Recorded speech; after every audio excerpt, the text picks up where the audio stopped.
Olá, sejam muito bem-vindos ao nosso Café Caos NKVK. E hoje temos Itaíra Ávila, psicóloga com 13 anos de experiência, especialista em terapia cognitivo-comportamental e terapia intercultural. Ela nasceu em Santa Vitória do Palmar, Rio Grande do Sul, e desde jovem atravessa processos migratórios, incluindo experiências transformadoras na Austrália. Hoje, Itaíra trabalha com mulheres e pessoas que vivem entre culturas, auxiliando em identidade, pertencimento, ansiedade, luto migratório e adaptação cultural.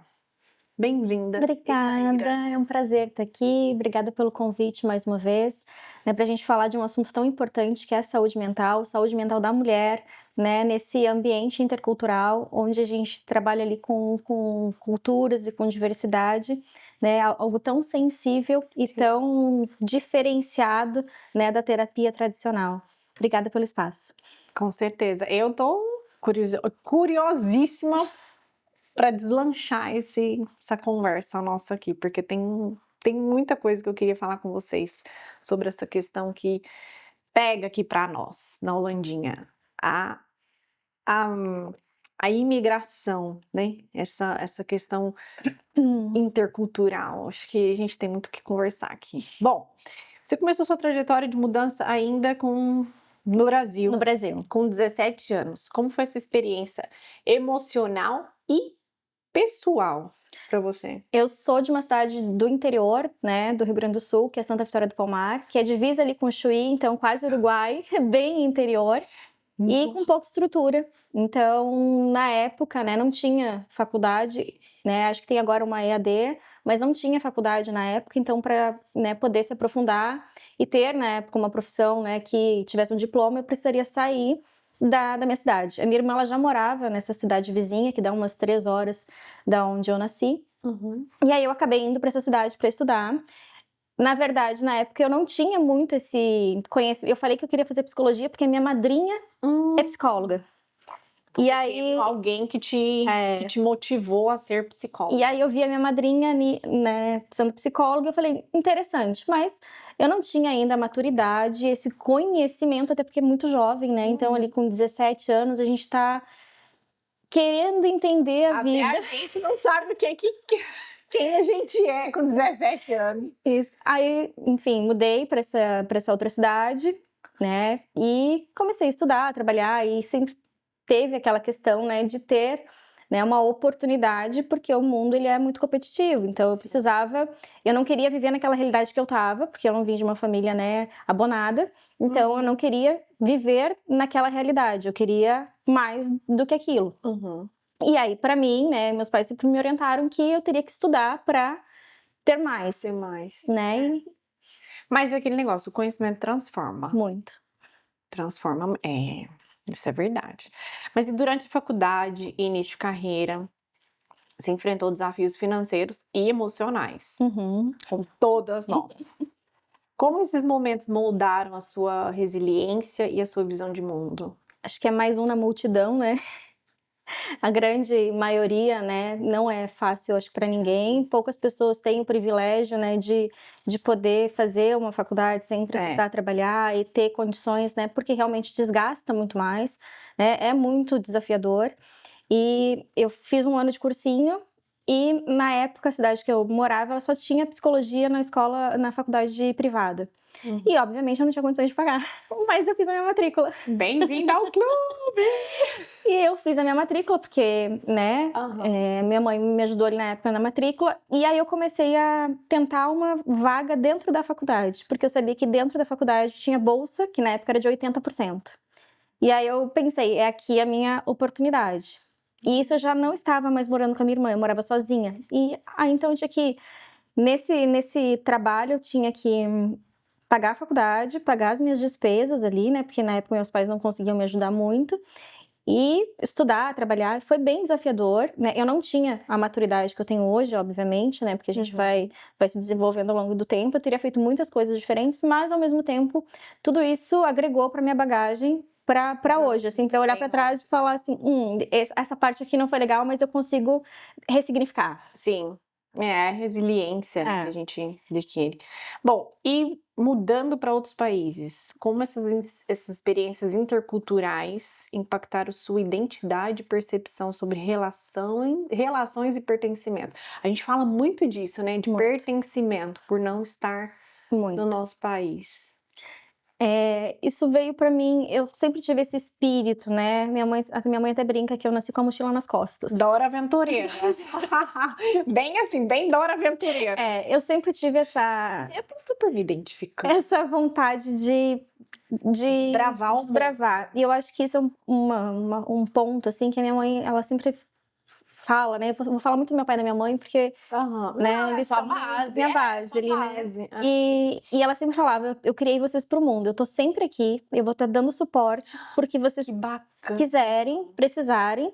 Então, assim, eu sempre Ela não fui... foi o tipo de mãe que Nunca. Ela queria quero todo mundo embaixo da minha asa. Não, ela sempre me Isso é bom. incentivou muito. Isso é bom. Porque ela me incentivou a desafios. Às vezes eu olhava e falava assim, não vou conseguir. Ela disse, não, vai lá que qualquer coisa eu tô aqui. Então, assim, eu podia ir e eu tinha segurança emocional para voltar. Seguro. Yeah. Né? Então, isso me ajudou muito. Então, no Brasil, eu saí da minha cidade muito cedo. Depois, quando eu me formei, eu trabalhei um pouco na área. Eu trabalhava na área de recursos humanos, não trabalhava na clínica, porque eu achava que a clínica não era para mim. Olha só. O mundo dá voltas. Ele capota, né? Fui morar no Paraná por um tempo. Do Rio Grande do Sul? Do Rio Grande do Sul pro Paraná, aleatório, num final de semana qualquer. Minha amiga chegou e falou assim, estou indo pro Paraná, quer ir comigo? Eu falei, vamos, quando? Domingo, isso era numa sexta. Arrumei minhas coisas, liguei pra minha mãe e falei, tô indo pro Paraná. E fui. Então eu sempre fui muito assim, vou aventura. tentar, se der errado, eu volto. E isso foi o ponto também quando eu fui pra Austrália, pegando gancho. Eu voltei do Paraná, né, tava estudando pra concurso. E passei ali no primeiro concurso que eu fiz para a prefeitura, eu acabei passando, porque a gente tinha essa idealização que concurso público é a vida. Era a vida, né? Realização, daqui ninguém me tira, e tinha isso. É a estabilidade que não existe, que as pessoas buscam. É muito interessante isso. E aí, ela saindo de uma cidade pequena, que não tinha muita estrutura, essa era a minha mentalidade até então. Eu vou ficar segura aqui. Então, eu não tinha intenção nenhuma de morar fora do país. Nunca foi um sonho pra mim. Nunca tinha pensado. Tipo assim, conhecer o Brasil em vários lugares, estados, mas sair do Brasil nunca foi um sonho pra mim. E era, assim, uma realidade muito distante pela minha realidade atual. Sim. E aí, eu conheci o meu marido, que trabalhava com a minha irmã, enfim, eles já se conheciam, ele já sabia da minha existência. Sabia que existia. Mas, enfim. E ele já tinha morado fora do Brasil. Ele já tinha feito intercâmbio, ele já tinha essa experiência. E ele é do Paraná? Não, ele é de São Paulo. Eu já andei no... Mas eu conheci ele no Rio Grande do Sul. Calma que nós vamos chegar nisso aí. E aí, surgiu ele assim, pouco tempo de namoro, ele assim, eu tô querendo ir embora do Brasil, não quero mais fazer o que eu faço, enfim. Eu falei, tá bom. E fomos pra Austrália. Chegamos na Austrália. Calma, você vai me contar isso daí. Mas em que momento você percebeu que viver entre culturas se tornaria central na sua trajetória pessoal e profissional? Esse é um ponto bem complexo, porque quando eu saí do Brasil, assim, eu parei de trabalhar como psicóloga. Eu fui explorar outras áreas. Então, assim, quando eu foi se reinventar? Na verdade, eu fui porque dava, né? Para a realidade da maioria dos imigrantes que a gente tem aqui conhecimento. Então, eu fui fazer limpeza, eu fazia trabalhos manuais, a gente fez pintura, a gente fez construção, a gente fez inúmeras coisas. Sério? Que não tem nada a ver com a psicologia. Porque, assim, por mais que a gente tivesse uma reserva, mais ele, assim, do que a gente, que eram como casal, a gente nunca quis depender daquilo. Então, a gente foi aberto para viver aquilo a migração de uma forma intensa. O que ela te oferecia. Então, eu vou aceitar. Eu aceitei. E aí, nisso tudo, eu acho que foi se desenhando. Eu fui passando por várias áreas. A gente teve um carrinho de churros na beira da praia. Antes disso, eu trabalhava em outras coisas. Eu andei por muito... barato! Então, a gente... Tá vendo que é possível todas as coisas? Muito. Então, e é muito engraçado, e é importante falar sobre isso também, porque quando a gente sai com um diploma do Brasil E a gente tem uma cultura, né, que é o que você faz, não quem tu é. Quem você é. A gente tem muito isso ainda enraizado, né? Então, assim, é ruim falar isso, mas é uma grande verdade.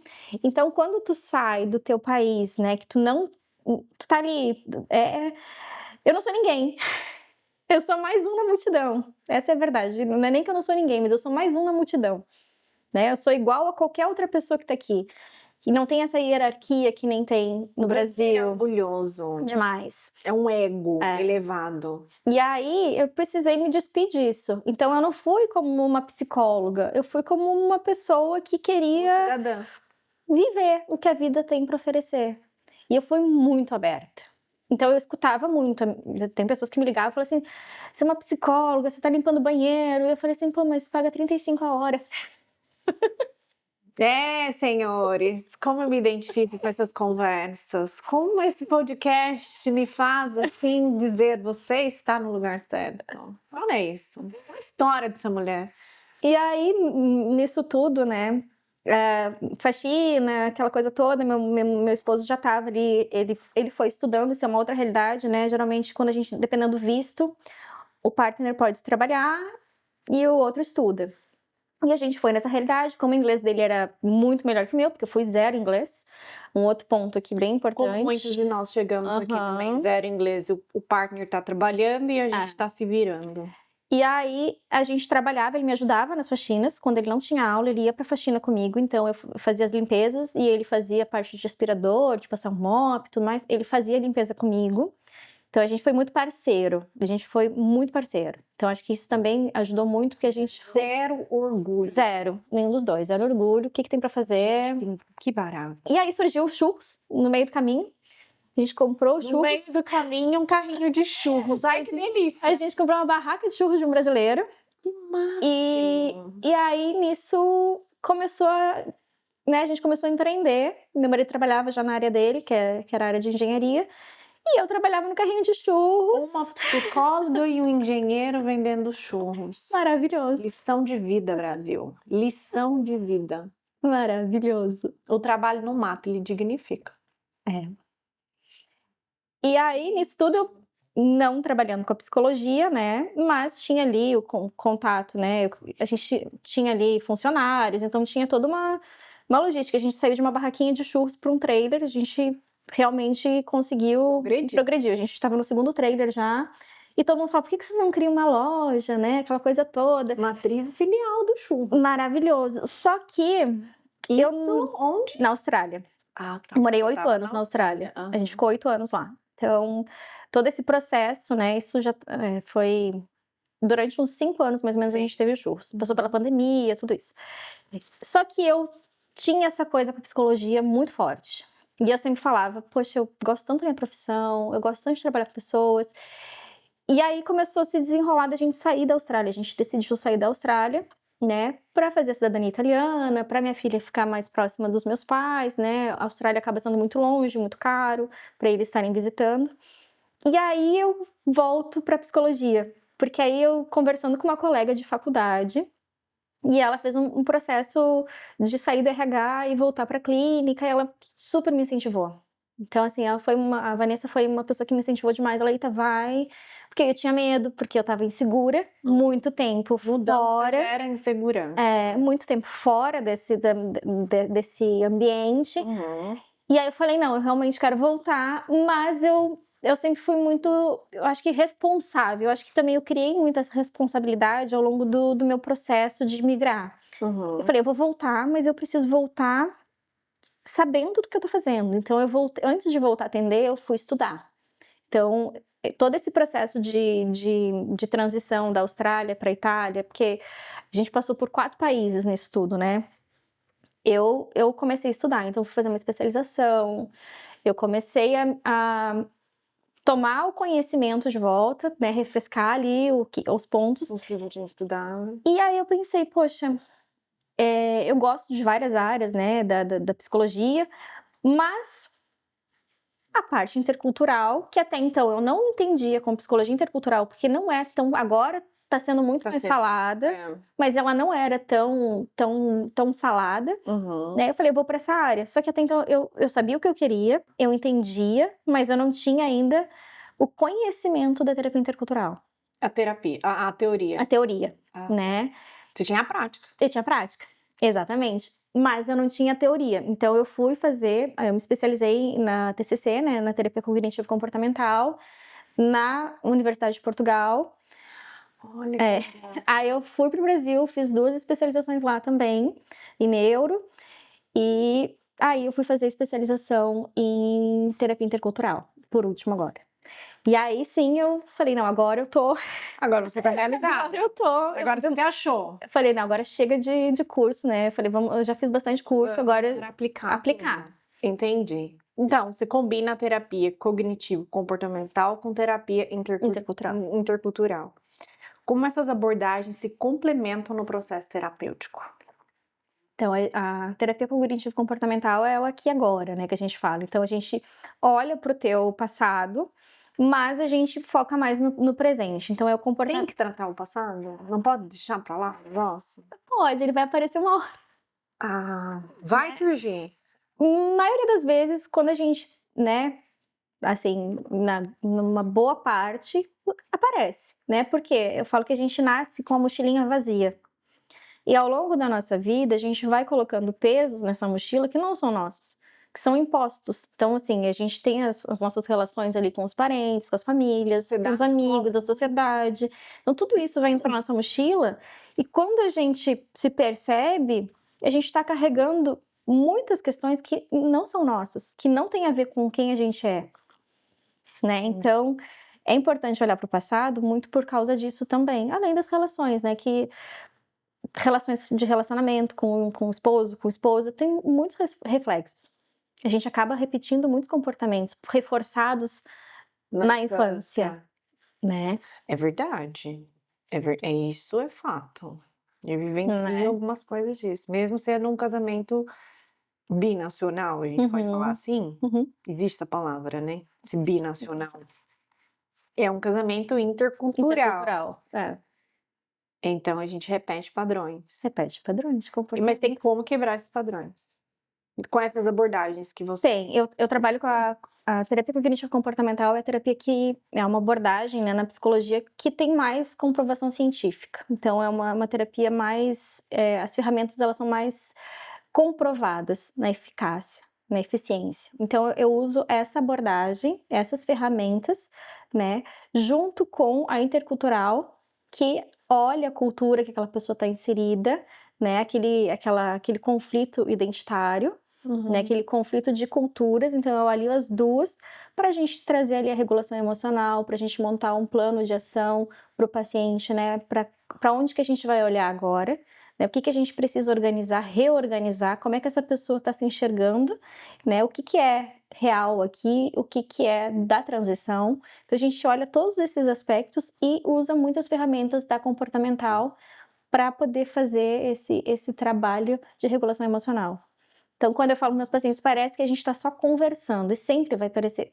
Isso é uma forma que eu gosto de conduzir as minhas sessões. Tem que ser, porque você fala pra pessoa que ela tá fazendo um tratamento de choque, ela não vai querer, minha filha. Né? Assusta. Assusta mesmo. Bom, para as pessoas que enfrentam a ansiedade, culpa ou luto migratório, eu quero saber mais sobre esse luto migratório, porque eu fiquei com isso assim. Qual é a abordagem mais eficaz que você aplica? Porque hoje em dia fala muito de ansiedade. Tá todo mundo ansioso, todo mundo tem TDAH, todo mundo tem um monte de coisa. Todo mundo tá ficando maluco já. Porque ninguém sabe mais o que tem. Até em outras profissões hoje, né, na questão vamos lá na nutrição. Tô falando mal do profissional que não. Um profissional fala que você pode comer ovo, o outro fala que você não pode comer ovo. Gente, nós vamos ficar maluco. Come o ovo sem a gema, pronto. Pelo menos comer o ovo. Entendeu? Aí hoje na psicologia, tá todo mundo ansioso, tá todo mundo com TDAH, tá todo mundo se autodiagnosticando psicologicamente aí com alguma coisa. Como que você traz, assim, uma abordagem eficaz mesmo? Como que você aplica isso pra pessoa falar, olha, você tem que tratar isso, você é ansioso, né? Ou a pessoa tá... Esse luto migratório, explica pra mim o que é isso e que culpa é essa? Não, eu acho que primeiro em relação a diagnósticos, eu sou muito cuidadosa, digamos assim, Sim. porque eu acho que antes da gente fazer uma avaliação diagnóstica, a gente precisa olhar no contexto que essa pessoa está inserida, né? Porque o ambiente, ele acaba interferindo muito, né, no comportamento. Então, né, qual que é... Não adianta, por exemplo, a gente está numa família que tem muitas discussões, que briga muito, e tem uma criança. O reflexo dessa criança é acabar copiando esse comportamento. Ela vai ser agressiva. Né? A tendência é que ela seja agressiva. Então, a gente repete o comportamento do que a gente é inserido. Então, a gente precisa entender como é que é esse ambiente. E aí, antes de qualquer diagnóstico, eu acho que isso é muito importante a gente falar, porque tem muitos casos, né, de diagnóstico numa sessão. Isso não existe. Tá? É muito leviano, ao meu ver, fazer um diagnóstico numa sessão. Na primeira sessão. Uhum. A gente precisa entender, tá? Qual que é a história de vida dessa pessoa? Qual que é o contexto dela hoje? Como é que foi o contexto dela?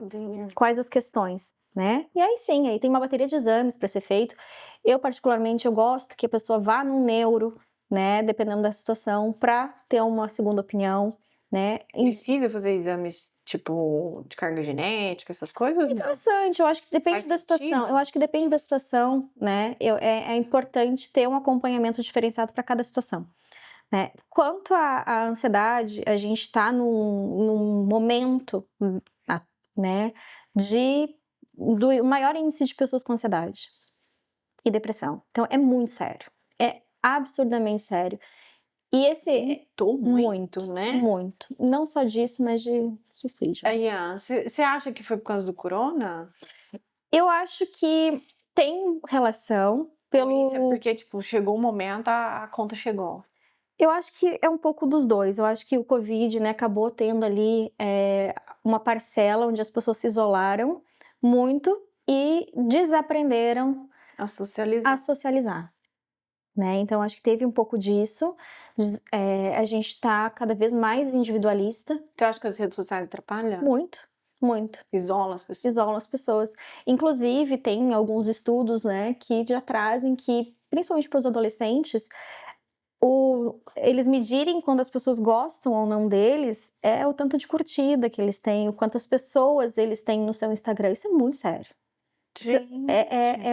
É muito sério. Então, assim, é bom ter esse espaço para poder também trazer isso, porque a gente vê muitas coisas, né? A internet, ela é muito boa, mas ela pode ser muito ruim também quando a informação ela não é levada de forma correta. Então, a gente tem muitas pessoas que trabalham com saúde mental, não sendo da área da saúde, com informações levianas. Os coaches. Eu não quero falar Os coaches comportamentais, os coaches como é que fala? Da sanidade mental, não. Tem os coaches aí, viu? O pessoal que leva pro morro, não vou citar nomes aqui, mas o pessoal que leva pro morro, lá, vamos subir a ponte, a montanha e tu vai voltar bem. E não existe. As pessoas, elas estão tão doentes emocionalmente que elas acreditam em... Elas são carentes. Eu acho que o mundo hoje vive de rebanho e é tipo assim, eu preciso de um líder para eu poder segui-lo. Gente, não existe. Não. É que as pessoas estão... Quando tá em sofrimento... Não achar isso, não sei. É que quando tá em sofrimento, né? Que nem quando tu tá com uma dor de cabeça muito forte, tu vai querer tomar teu remédio. Quer que a dor passe. Quando tu tá no sofrimento emocional, tu também tá com uma dor muito forte. Tu quer que aquilo ali passe. Então, muitas vezes as pessoas, elas estão tão fragilizadas que elas acabam buscando inconscientemente até... No outro alguma resposta. E resultados que pareçam imediatos. Então, assim, promessas de... São individuais. Eu sou uma pessoa, não que eu não precise do outro, claro que não, mas não da forma como colocar ele como Senhor, Salvador da vida dele.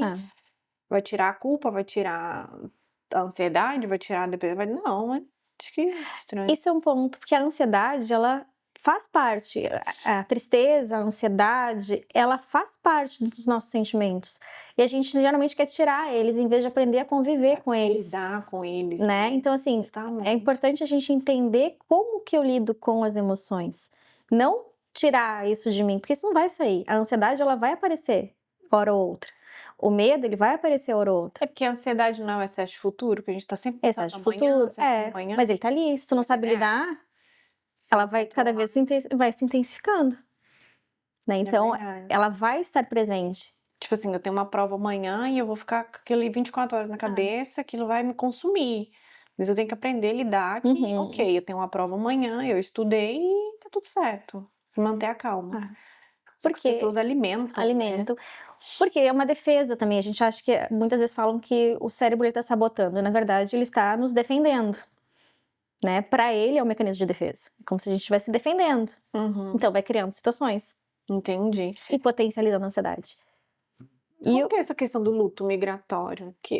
O luto migratório. Que abordagem é essa? Que tratamento vem? Quando você fala em luto, eu só penso o quê? Alguém morreu e, né, tô de luto. Tem vários tipos de luto, né? O luto migratório é a gente sair da cultura que a gente está imersa ali, né? Deixar para trás uma vida que a gente construiu, né? E ir para um lugar completamente novo, que a gente tá ali aprendendo a língua, aprendendo o idioma, aprendendo códigos sociais que são completamente diferentes do nosso. Então, a gente está passando por uma reorganização. Isso causa uma dor profunda e uma falta de pertencimento e até às vezes de identidade. Então, a gente passa por esse luto de quem eu era neste ambiente que eu estava e quem que eu estou me tornando agora. E aí começam alguns conflitos, né, de identidade, né, de entender, tá, como que eu funcionava antes, como eu funciono agora. Eu não me sinto lá nem cá. E aí entra o pertencimento também. E aí vem, junto com isso, vem a tristeza, vem a ansiedade, vem dificuldades de relações. Então, depende da forma com que tu lida. Por isso que é importante a gente fazer a terapia antes, durante e depois do teu processo. Porque em cada momento da vida migratória vão aparecer situações. Entendi. Qual é o maior desafio emocional que você observa em quem atravessa o processo migratório? Pertencimento. Essa palavra é bem forte, né? É uma palavra que, assim, realmente pega bastante aqui nessa questão. Então, o pertencimento. Bom, que mudanças internas você percebe mais frequentemente em pacientes que vivem entre culturas? Mudanças internas. Eu acho que o autoconhecimento e a ressignificação. Eu acho que inconscientemente, muitas vezes, as pessoas, elas, por outras questões, elas acabam vindo para terapia para tentar se reorganizar e aí elas conseguem se reencontrar nesse novo contexto. Então, conseguem ressignificar todo um projeto de vida que tinha antes para esse novo eu de agora. Entendi. Bacana. Bom, tudo isso envolve o quê? Organização. Organização mental, organização física, que a gente falou que o ambiente interfere. Sim. E aqui, no podcast, a gente tem uma parceira que ela cuida dessa questão de organização, também mental, porque ela trabalha com acumulação, que eu acho que isso interfere nessa questão migratória também. Você começa a acumular coisas, porque você vai descontando ali.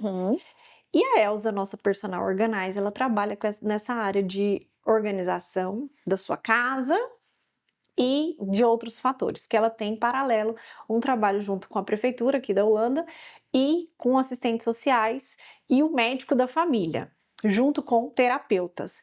E a nossa personal organizer, a Elza, ela vem com esse trabalho aqui de parceira no nosso podcast, ajudando você que tem essa dificuldade em desapegar, ou que tá aí acumulando, ou que tem um vizinho que acumula alguma coisa, a Elza vem para te ajudar. E eu vou deixar o link dela na descrição aqui do nosso podcast para você entrar em contato, caso você tenha um vizinho ou que você mesma esteja passando por esse caso acumulativo para poder organizar a sua vidinha, né? É isso. Importante. Essa questão de pertencimento, tá?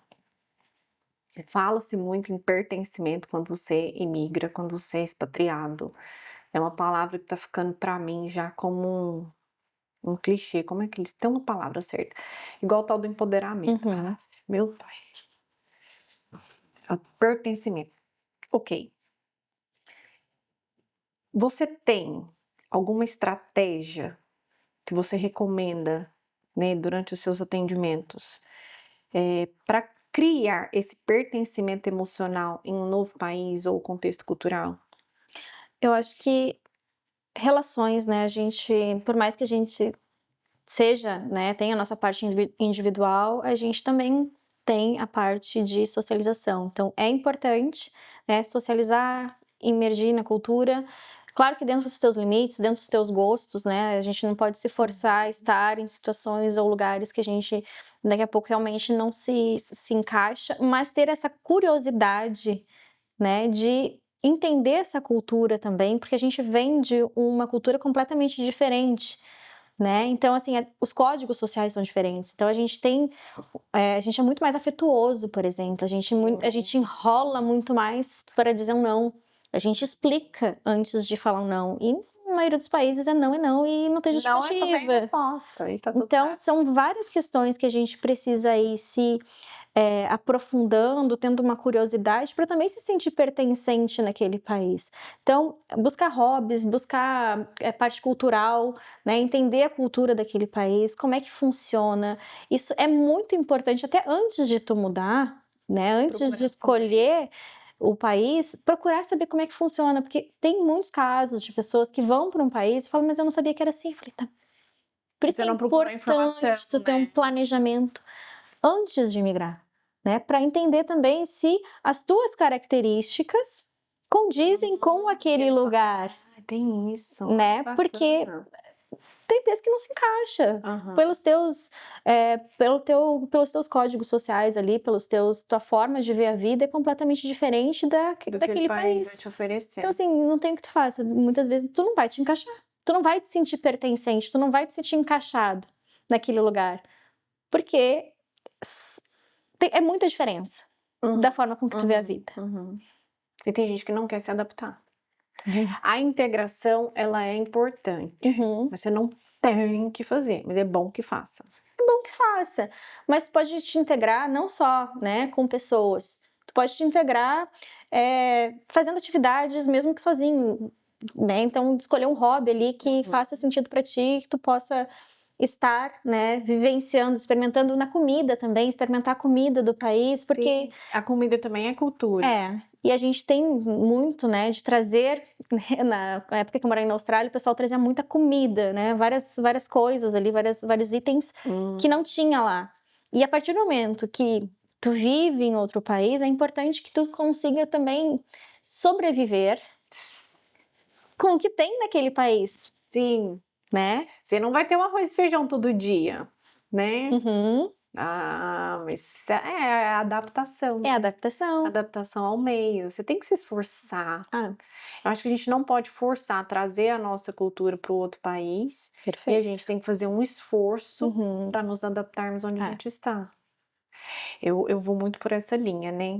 São 9 anos de Holanda, então eu tive que me adaptar, apesar de a minha personalidade ser muito parecida com a do holandês, no sentido de ser direto e reto, sem papas na língua. E a minha mãe falou isso de cara, você tá no país certinho. Você mudou pro lugar onde você se achou. São 9 anos, né? Nunca tive essa intenção de voltar. Me adaptei super bem, apesar de não falar o idioma. Isso é uma outra história que eu acho que metade do mundo já sabe. Essa minha briga com esse idioma. Mas eu entendo muito bem como funciona a Holanda. Independente se eu falo o idioma ou não, eu vivo isso aqui. Eu vivo e sobrevivo. Porque eu acho que acho que tudo interfere. O clima interfere. Se você não gosta de frio, de chuva, de vento, tempestade, cai fora. Não é o país pra você. Você vai chorar, vai xingar, e vai brigar, e vai reclamar todos os dias. Porque o próprio holandês reclama. Né? Isso é fato. Se você tem problema de saúde, bem, não vem. É o pior sistema de saúde do mundo, é daqui, praticamente. Tem gente que fala, não. Gente, é completamente o oposto do Brasil. Você não tem uma assistência médica humanizada como você tem no Então, acho que nenhum descarta. lugar, assim... A questão da escola, eu não vou falar porque eu não sou mãe, sei como mãe, a gente, né, conversou aqui no bastidor. Você não quer deixar o governo dar a direção do que seu filho vai ser. Porque ele limita a criança a ser um médico. Ele vai botar a criança para ser um carpinteiro. Se ele achar que a criança não tá no tem nível perfil, não tem um perfil. Você tá entendendo? Então você tem que vir consciente. Existem hoje vários programas de assistência, de integração. Existem terapeutas que vão te dar esse caminho. Você tem que fazer um esforço em buscar. Não vai cair do céu. E vier com a cara e com a coragem, de 10 você tira 2 ali que sobrevive. O resto vai ficar reclamando o resto da vida. É ou não é? É, bastante. Faz muito sentido. Acho que a gente tem que... Aqui é a realidade, é vida real. Não dá pra bloquear. Porque tem isso também. Não é só aqui, é qualquer outro país que você vai. Porque a gente tem uma ideia que o Brasil é um horror. E que todos os... Assim, eu moro muitos anos fora, mas você não vai me falando mal do Brasil. Nunca, jamais eu vou falar mal do meu país. Tem muitas questões a serem melhoradas de longe. Depende muito da gente. Mas... põe culpa em governo, viu? Mas é muito mais de nós do que do Estado. Isso é tanto que a gente vê que... Enfim, a gente pode falar um pouco mais disso, das questões que acabam acontecendo, mas nenhum país é perfeito. Não existe país perfeito. Vão ter suas dificuldades em todos eles. E se tu não tiver minimamente preparada, e quando eu falo preparada, eu falo isso até no meu Instagram, financeiramente também é um ponto que a gente precisa vir preparado. Eu entendo que é difícil tu pegar toda a tua economia de vida e sair.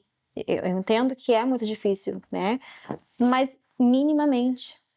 Sabe que eu já vejo muito essa questão da imigração olhando por um outro aspecto, um outro lado, uma outra realidade? Porque eu vejo que muito tem várias realidades diferentes aqui. Sim.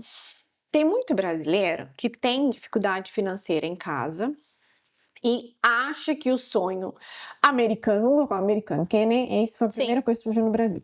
Ou que o sonho europeu, então, vamos lá. Vou sair do Brasil, vou dar a cara pra bater, vou com tudo, ilegal ou não, e eu vou ter uma vida melhor. Chega aqui, entra pra limpeza. Não tô desmerecendo, porque eu trabalhei limpeza quando eu cheguei. Você trabalha o dia inteiro. Você chega em casa morto de cansado. Chega no final de semana, você não quer fazer nada, você não quer socializar. Você quer ficar em casa porque você tá cansado, porque no outro dia... Porque você só tá pensando no dinheiro. Você esquece que você é um indivíduo, que você precisa de descanso, que você precisa ter uma relação social com as pessoas. Aí você não quer falar o idioma, aí você não quer integrar. Não tem energia, né? Não tem energia. Não tem energia. Então as pessoas vêm com esse sonho, tipo, eu vou ganhar dinheiro, vou fazer minha vida melhor. Você não vai fazer sua vida melhor. Você vai adoecer, físico e mental. É porque a imigração não é pra todo mundo. Não é. Mas as pessoas ainda ficam nessa.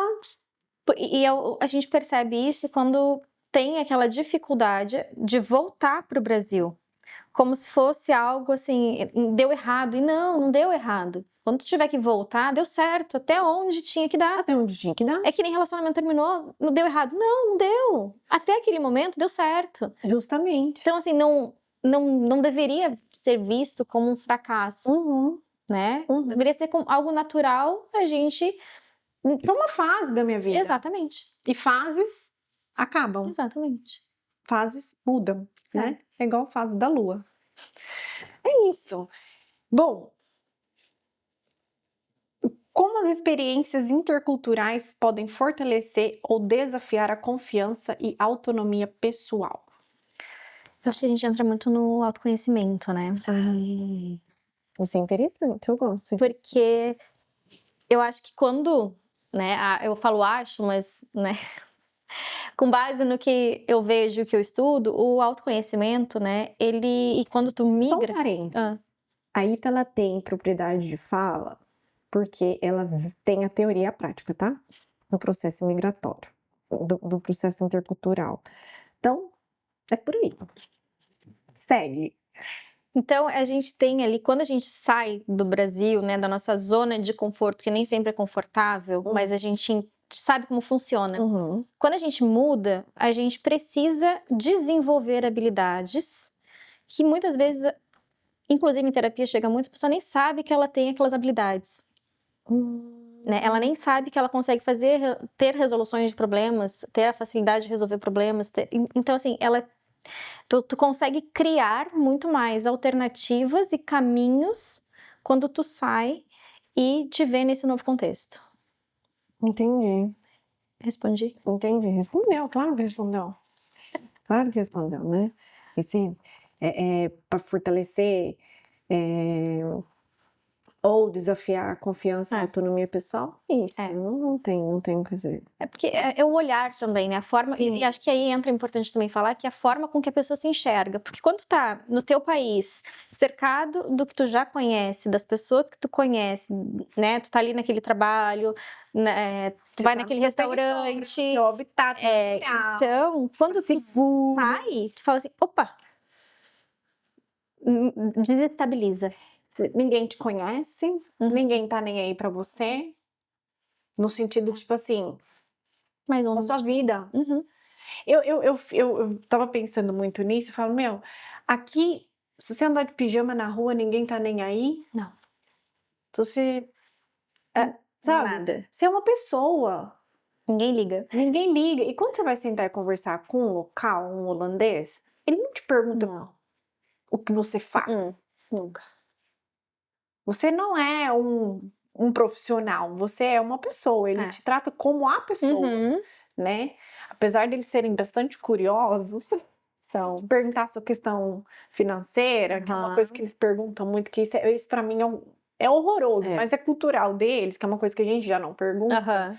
Mas eles querem saber quem é você, né? Quem é a pessoa ali? Eu acho que ele não pergunta que cargo que você ocupa. E o que você tem. Que a gente tem muito essa Não é o que você tem, é quem você é. Então, isso choca um pouco o brasileiro quando vem pra fora, porque eu acho que isso aí é europeu e também os americanos. E a questão de, tipo, ele vai falar um não pra você e não vai doer. E eu acho que esse receber o não e dar o não também é tratado em terapia, porque eu acho que as pessoas são doloridas. Sim. Ó, vocês me desculpam, mas brasileiro é dolorido pra receber um não. A gente tem uma certa dificuldade. Porque a gente, né, eu acho que isso entra um pouco na cultura, mas entra um pouco na questão de rejeição. Né? Porque o não, na grande maioria das questões que eu analiso, assim, que eu recebo, é um não pela tua ação, não por ti. Não tô dando não pra ti. Você pega pro pessoal. Pega pro pessoal.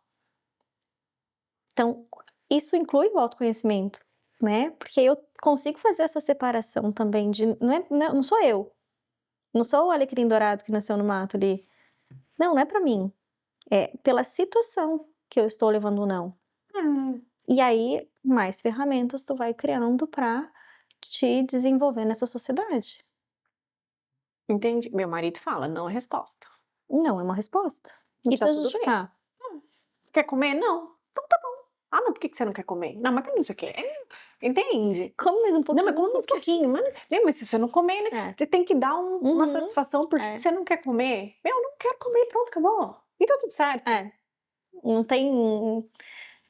E a gente tem isso muito social, né? A gente tem que ter uma explicação. Tanto que a gente... Isso é um outro ponto que é... E até quando a gente muda, isso acaba acontecendo, de frequentar lugares. Isso aconteceu comigo quando eu mudei, inclusive na Austrália. De estar em lugares pra não ficar sozinho. Até que a gente chegou na conclusão, a gente falou assim, não... Você apertar pra caber? Então, no início. Então, assim, eu passei por... Quando eu falo, tipo assim, eu passei por todos os processos. Por que a gente se aperta pra caber? Passei por todos os processos, porque eu não tinha esse desenvolvimento que eu tenho hoje, e eu não lia o Código Social da Austrália, por exemplo, que nem eu lia no Brasil. Então a gente aprende a fazer essa mudança de leitura, de comportamento, né? Isso precisa muito autoconhecimento, muita terapia, né? Para entender e me reconhecer, porque se autoconhecer, né? é tão importante. Quando a gente sabe quem a gente entende, né, quem a gente é, qual que é o nosso propósito, quais são os meus objetivos, o que que eu gosto realmente, o que que socialmente eu estou de acordo ou não, a vida ela fica tão mais fácil. Mais fácil, com certeza. Tão mais fácil, porque é muito mais, eu consigo delimitar até onde o outro pode ir, até onde eu posso ir. Então, tu consegue ter mais flexibilidade. Entendi. Né? Vamos para um momento de descontração aqui. O assunto tá muito sério. Terapia sempre sério. Vamos lá, um ping-pong rapidinho. Café ou chá? Café. Boa. Praia ou montanha? Praia. Ai, também. Mas eu gosto de montanha também. Música que não pode faltar no seu dia? Eu gosto de MPB. MPB? Um lugar no mundo que ainda você quer conhecer? Dinamarca. Tá pertinho. Tá pertinho, estamos do lado aqui. Uma palavra que define sua vida hoje? Resiliência. Um filme ou série favorita para relaxar? Eu sou ruim de gravar nome, tá? Também. Não me peça nomes. Uma habilidade que você gostaria de aprender agora? Eu queria aprender crochê. Sério? Eu comecei a aprender crochê quando eu era criança com a minha avó. Minha avó fazia crochê, tricô lindamente. Que legal. E eu fazia aquele tricô bem ruim e parei de fazer. E eu acho que é interessante ter uma habilidade manual. Sim, né? Que legal. Inclusive, que é terapêutico, né? Terapêutico. Super terapêutico. Terapeuta faz terapia? Faz. Tem que fazer. Claro. Toda semana. Tem que fazer. Mesmo quando eu acho que eu não preciso. Não, tem. Eu acho que o terapeuta é o que mais tem que fazer terapia. Você sabe por quê? Porque mesmo ele endoida. Tem. Que chega cada loucura pra eles que fala, meu filho, vai. Larga logo, resolve, entendeu? É tipo, chega lá chorando, meu marido isso, meu marido. Fala, larga desse marido, minha filha. Dá vontade. Eu acho que na cabeça do terapeuta tá assim. Filha, larga. Desenvolve. Eu já falei pra você, mas você não tá querendo entender. Tipo assim. Aí, tá vendo? Tá vendo, gente? Façam terapia. Eu faço. Porque além da pressão do meu cotidiano, né? Que a internet é uma parcela da vida, né? Então a gente tem conta pra pagar, a gente tem filho pra criar, a gente tem casa pra arrumar, porque morando fora é difícil a gente ter uma pessoa que te ajude, porque é muito caro tu pagar uma pessoa pra vir te ajudar na tua casa. Então tem toda contexto, a gente chora, a gente sofre, a gente tem TPM. Também é ser humano como você. Como precisa de terapia. Todo mundo precisa de terapia. Vamos lá. Olhando para sua trajetória, qual experiência mais expandiu sua percepção sobre a vida? Eu entendo que a migração, né, eu ter migrado, mas eu sinto que a maternidade, para mim, foi algo que expandiu muito, porque eu já vinha num processo muito intenso de mudança, de autoconhecimento, de crescimento pessoal, tanto que as pessoas, né, meus amigos de anos, assim, falam, nossa, você não parece a mesma pessoa. E não sou, graças a Deus, a gente tá aqui pra evoluir.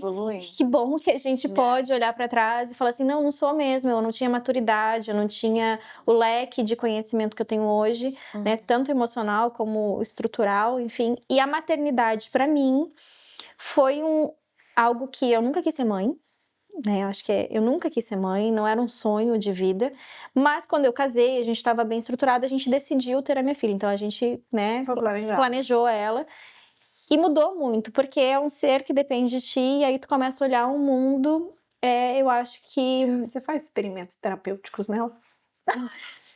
Você analisa a sua menina terapeuticamente? Eu evito, porque coitada, né? Eu evito. Boa.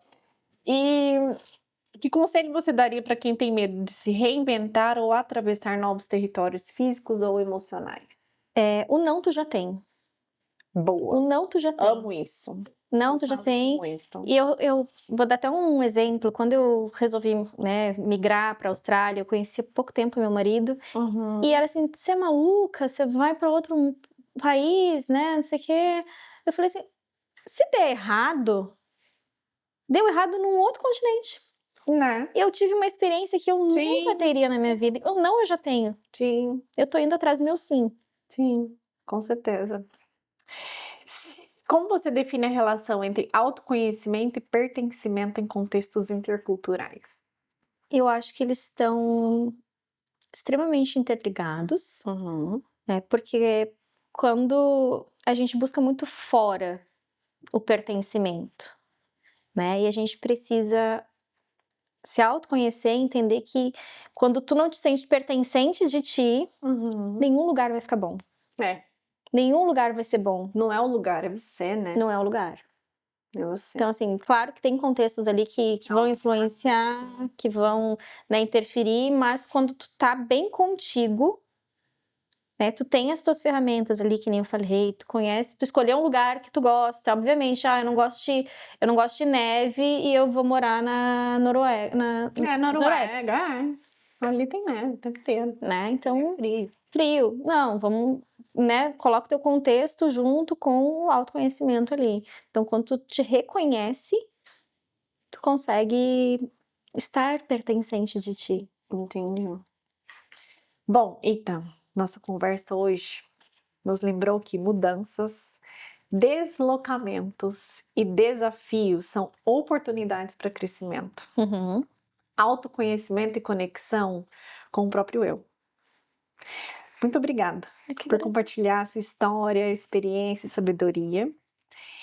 E para você, telespectador, se você gostou desse episódio, não esqueça de deixar seu like, seu comentário e compartilhar com alguém que possa se inspirar nessa conversa, que precise de terapia.